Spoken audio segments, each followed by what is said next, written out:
Bien, bonsoir à tous. J'ai voulu faire cette petite vidéo pour me repentir, pour, euh, pour m'excuser, pour me repentir au sujet d'un point de vue que j'avais donné euh, il y a un an de cela, l'année dernière, je pense, dans la même période ou peut-être pas, mais en tout cas il y a quelques temps de cela, au sujet des prêts immobiliers. Et il y a Colombe Djirebo, la tante Annie, qui avait fait un post qui demandait pourquoi est-ce que les gens sont réfractaires à ce moyen de financement pour l'acquisition de son bien immobilier. Et moi j'avais répondu, c'est l'une des plus grosses arnaques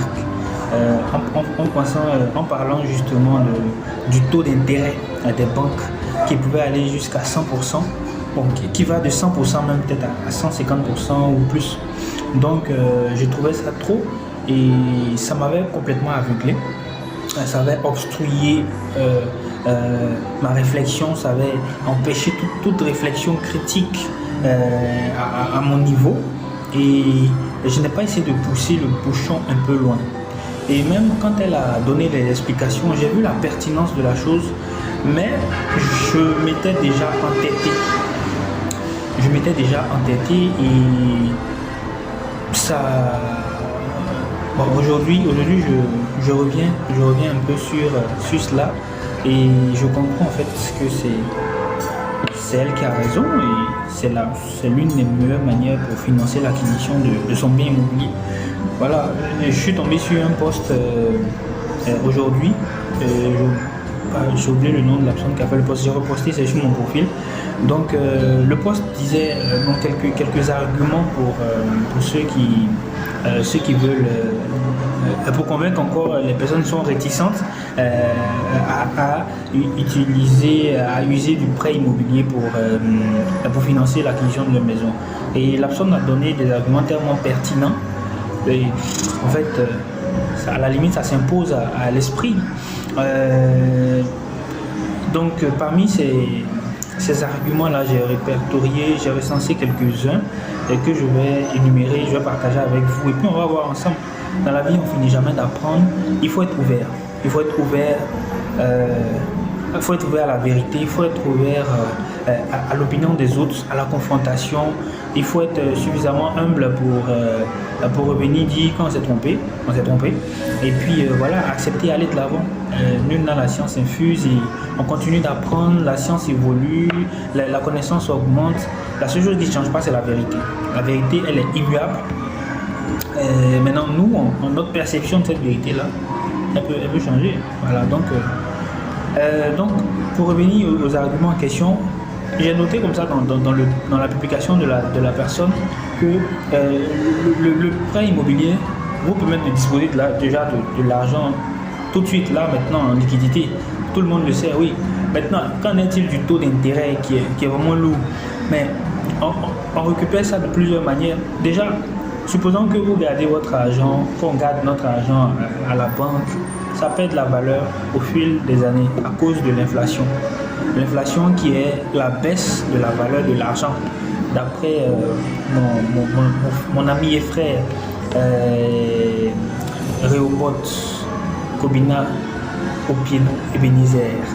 Et donc ça se manifeste par une hausse des prix, mais le phénomène en lui-même, ce n'est pas la hausse des prix, c'est la baisse de la valeur de l'argent. Donc on va garder notre argent à la banque, et au fil des années, l'argent qu'on est en train de cotiser pour construire la maison, peut-être dans 10 ans, l'argent, ça ne peut plus faire la maison. On prend, il y a quelques années, peut-être la tonne de ciment était peut-être à 50 000. J'ai oublié l'année en question. Mais au fil des années, c'est monté. Même il y a nos parents qui disaient, même aux premières heures de l'indépendance de la Côte d'Ivoire, nos parents, ils avaient la tonne vraiment moins chère, la tonne de ciment. Mais subitement, ça monte. Aujourd'hui, une tonne de ciment, c'est entre 80 000 et 100 000 francs. Bon, supposons, si tu as gardé ton argent il y a peut-être 10 ans ou 20 ans de cela, pour pouvoir construire ta maison, tu as gardé 10 millions ou 40 millions. Bon, à l'époque, tu as gardé, tu t'es dit qu'au fur et à mesure que tu avances, ça fait 20 millions, 30 millions, 40 millions, et puis au bout de peut-être 15 ans de service, 20 ans de service, tu vas commencer à construire ta maison. Bon, supposons que tu arrives à garder tes 30 millions, mais 40 millions, 35 millions. Tu t'es dit, bon, je vais démarrer, et puis ici, la fin, jusqu'à la retraite, je pourrais terminer. Mais avec l'inflation, peut-être qui diminue ton argent, la valeur de ton argent de moitié, maintenant, c'est comme si tu as 15 millions dans ta main. Parce que l'argent, les 35, ce que tu avais à l'époque, qui pouvait faire construire ça aujourd'hui, si ça pouvait prendre tel nombre de tonnes de ciment à 50 000 francs, aujourd'hui c'est à 100 000 francs. Donc si ça pouvait prendre, admettons, 200 tonnes pour construire ta maison, aujourd'hui ça pourrait faire 100 tonnes, ça fait la moitié. Donc il y a l'inflation et donc lorsque tu as recours à un prêt immobilier, tu te protèges de l'inflation dès maintenant. Parce que déjà tu acquiers le bien et au lieu que tu subisses l'inflation, c'est-à-dire ton argent va perdre sa valeur, ça prend de la valeur au contraire parce que tu l'as déjà acquis, tu l'as déjà converti en un bien qui est demandé. Tu peux mettre quelqu'un dans location, la personne paie le loyer, et son loyer aide à payer les mensualités. Ils appellent ça les annuités, non? Les économistes là. Donc ça paye les mensualités de ton prêt avec les intérêts. Et toi, tu peux continuer de louer la maison dans laquelle tu étais sans problème, puisque c'est comme si tu n'avais pas pris de prêt. Et la personne fait ce travail pour toi et super, tu es débarrassé d'un problème. Mais toi, tu es sauvé parce que ton argent ne va pas baisser en valeur tout et tout. Et arrivé un moment même, il peut arriver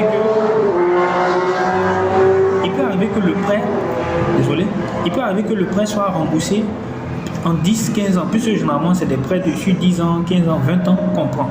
Donc admettons, prenons dans le meilleur des cas comme ça, en 15 ans, parce que 10 ans c'est tellement petit, 20 ans aussi en plus, j'ai dit c'est un peu long, mais admettons dans le meilleur des cas que peut-être en 15 ans comme ça, on a pris un prêt sur 15 ans et que ça a été remboursé. Mais 15 ans c'est rien, et la maison maintenant nous appartient. En plus ça continue de prendre la valeur et maintenant les loyers, le loyer payé par le locataire peut nous permettre de solliciter d'autres prêts. Et puis à partir de là, maintenant, on commence à peut-être prendre pour nous-mêmes un deuxième prêt où on va vivre. Mais en 30 ans, on a une maison plus une maison dans laquelle on dort et plus une maison qu'on met en location. Et puis après, la même maison qu'on met en location, c'est des liens levés puissants. Maintenant, on a deux maisons qu'on peut mettre en hypothèque pour lever encore d'autres prêts. Et puis voilà, ça devient un levier intéressant sur lequel on peut s'appuyer, on peut s'offrir. Voilà, et donc, je ne sais pas si j'ai oublié. Il y avait donc là, le bien prend de la valeur. Après, si on veut revendre, on peut le vendre vraiment très cher.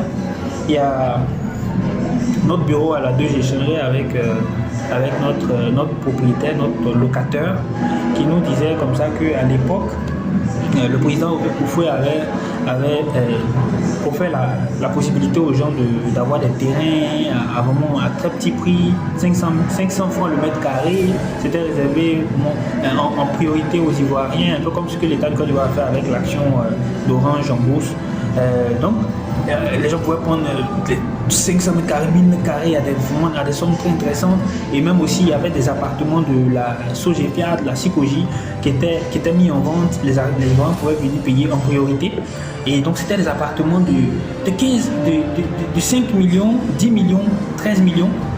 Et voilà, il y a des personnes qui ont pris aujourd'hui ces appartements-là à la 2, à l'échange de la 2 cité universitaire, Sogefia. Il y a des immeubles pour les étudiants, mais il y a des immeubles pour les particuliers. Donc, c'est des appartements qui peuvent facilement aller à 50 millions, peut-être plus. Voilà, des 2 chambres salon, des chambres salon. Donc, voilà. Ça prend de la valeur avec le temps et ça permet de d'éviter l'inflation, de fuir l'inflation, ça protège notre argent, c'est un levier puissant et voilà. Donc, réflexion faite quand je regarde, je pense que c'est un excellent moyen de financement pour l'acquisition de son bien immobilier. Voilà. Donc, voici ce que je pense actuellement. Et donc, je ferai cette vidéo comme un mea culpa. Parce que ce qu'on dit sur les réseaux sociaux, ça nous engage et il y a beaucoup de personnes qui nous suivent et il faut donner les bonnes informations aux gens. Si on ne sait pas acheter, c'est mieux. Souvent, on peut donner son avis, c'est légitime, mais si ton avis est biaisé et que d'autres suivent ça aussi, ça peut impacter. C'est vrai, c'est pas un conseil que tu as donné, mais les gens peuvent regretter. Il ne va pas te dire puisque tu lui as pas donné un conseil. Mais il peut se dire dans son cœur là-bas, ah, j'ai mal fait d'écouter, j'aurais pu profiter de ça, tout. Et puis bon, c'est amer, c'est dans son cœur, il regrette. Donc c'est vrai que ce ne sont pas des conseils d'investissement, ce ne sont pas des conseils qu'on donne aux gens dans nos différentes publications, dans nos posts qu'on fait. Mais il y a des gens qui nous suivent et donc si on ne sait pas, on se tait. Ou si on sait aussi, on est tenu de le dire, si on est dans la vérité, si on a une connaissance, bon après peut-être vous allez envoyer un sujet philosophique, c'est quoi la vérité, on pourra débattre de ça, mais voilà, on est en partie responsable de ce qu'on dit, de ce qu'on émet comme réflexion, de ce qu'on donne comme avis, de ce qu'on fait comme poste. Et donc j'ai voulu rectifier le tir actuellement. Je ne dis pas forcément que tout le monde aille prendre un prêt immobilier. Non, chacun a sa méthode. Mais je rectifie ce que j'ai dit à propos du prêt immobilier. C'était la plus grosse arnaque à cause des 100% qui prennent. Je rectifie cela. Donc voici les arguments et j'ai reposté la publication de la dame en question et j'ai fait un autre post aussi en complément de cela pour expliquer ma pensée. Voilà, j'espère que ça aidera certaines personnes, un bon nombre de personnes et puis voilà. Donc voilà, on se dit à la prochaine. Je vais essayer de faire des vidéos plus souvent parce qu'aujourd'hui j'ai compris que les contenus les plus impactants et dont les gens sont friands et dont les plateformes même sont friands, ce sont les vidéos. Et aussi je profite pour informer mes amis, mes followers, ceux qui m'aiment bien, ceux qui m'admirent, que je vais de plus en plus basculer, me pencher, être présent sur YouTube parce que YouTube donne la possibilité de monétiser le temps qu'on passe sur Internet à travers les contenus qu'on crée. Et donc j'ai vraiment envie de profiter de cette opportunité de revenus passifs en devenant partenaire de YouTube. Donc je vais faire de plus en plus de vidéos dans ce sens là-bas. Et puis voilà, n'hésitez pas à me dire aussi en commentaire les sujets que vous voulez qu'on aborde. Si ça rentre dans mes cordes, si je connais, je le dirai. En toute transparence, en toute franchise. Et puis voilà, donc si je ne connais pas aussi, je dirais que je ne connais pas, je ne pourrais pas traiter ça. Et puis on va avancer comme ça, ensemble, pour le plus grand bonheur de tout le monde. Voilà, je vous dis mon merci, gros bisous à tout le monde. Comme le coach Simon Ouedraogo, je vais dire I really love you, I really love you, je vous aime beaucoup. Faut partager de l'amour autour de soi, même si je ne vous vois pas, si je ne vous connais pas, je vous aime beaucoup. Et puis voilà, gros bisous à tout le monde, que le Seigneur nous bénisse, qu'il nous garde et que tout se passe bien pour nous. À la prochaine.